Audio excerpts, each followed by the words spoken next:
ನಮಸ್ಕಾರಗಳು. ನನ್ನ ಹೆಸರು ಅನುಷಾ ಮಂಜುನಾಥ್ ತಳವಾರ್. ನಾನು 7ನೇ ತರಗತಿಯಲ್ಲಿ ಓದುತ್ತಿದ್ದೇನೆ.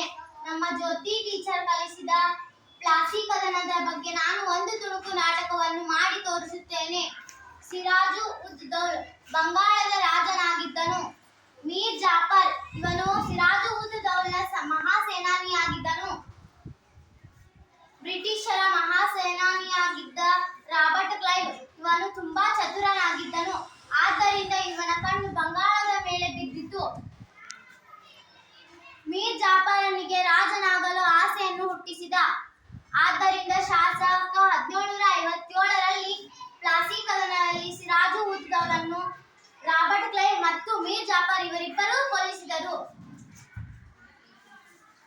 ಅವನು ಸತ್ತ ಮರುಕ್ಷಣವೇ ಇವನನ್ನು ರಾಜನಾಗಿ ನೇಮಿಸಿದನು.